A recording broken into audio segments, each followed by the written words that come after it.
This is a cool room because I've actually talked to all three of you for different movie projects, and here we are talking about, dude, this is an adrenaline rush. Right. I saw it last night. I loved it. Congratulations. It's just a fantastic movie. Was it fun to play bad guys? Because you guys did a great job. Yeah. It was. It is fun to play bad guys, you know. It's we play very different bad guys too, which is nice because it's not the same. You're not banging on the same piano key for the whole movie. There's different levels of bad and of crazy and of mean and of evil and of scary and all that stuff. And it was honestly a pleasure to act besides both these gentlemen, but in fact to finally get a chance to work with Mr. Foxx was a real treat. Yeah, you're nuts. You're a nice bad guy, but you're nuts in this. You're like, wow. Yeah, he's one of those guys who doesn't have no consequences. You know, he really wants to get his money. He wants to get it out, and I think that was great that Edgar played it or put the characters together like that to where it's. And these are people that, like I said, I've known in my life where, you know, whether it's gunplay, whether it's rob, whatever it is, it's like I just got to get to the next situation. So that's it was, like I said, it was great playing alongside these guys and watching him emerge as you know, a superstar. It was great. Which now leads me to you, because honestly, this is you just fantastic job. Thank seriously, you so much. And everybody's just loving what you did. Could you feel that as you were playing this character? Did it just feel good to play this guy? I honestly, I felt like Baby just had to kind of sit back and listen and watch all the insane action that was going on around him, whether it be the car action or working with the best actors in the world.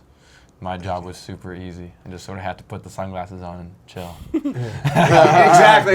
You kept pulling him out of that bag. I really love that scene. But the driving, did you train for that? Yeah, I did a lot of driving sessions. I learned how to do all the drifting and stuff because whether or not they would actually let me do the stunt, they wanted me to know how to do the wheel and counter steer and, okay, you're going to be doing this, so in theory you would be doing a soft input there and counter steer here. So when they shot me inside the car and they cut to that, it's no green screen. It's someone else might be driving on a pod on top of the car because they don't want me driving around Jamie Foxx and Jon Hamm and possibly crashing. But that way I know how to do the wheels, all the wheel movements. Your tattoos. Wow. How long did that take to put all that on? I'm not I guess about an hour or so. It wasn't terrible. Yeah, it wasn't terrible. They just put them on. But I wore that to a charity.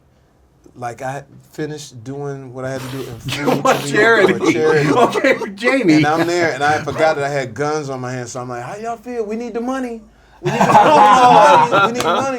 And then somehow it was on the internet, like, you know, Jamie Foxx. He's lost it. Lightweight sticking up people for money for cancer or something. You actually go to like a dark place, and I love your work, and I've seen you in so many different roles. But there's some scenes that what are you thinking there? You know, it was an interesting thing. It's a nice arc for my character to start off as kind of this avuncular presence in Baby's life and sort of like a big brother or whatever, and then when it breaks bad, when it goes sideways, you know, we realize that Buddy's not to be messed around with either, and he's gonna fight till the last to kind of make sure he gets what he needs to, and that was fun to play, honestly. You know what I love? Shazam. Oh, dude, man, I played on my phone the other night. Thanks, it's got to be fun to do. Thanks, man. It's a lot of fun, man. People are really digging the show. We were #1 in the slot. Everybody winning music and playing hit songs, and I keep telling everybody, they come on the show, they know how to dance and sing, but you gotta know the titles. And we got a couple of ladies on there.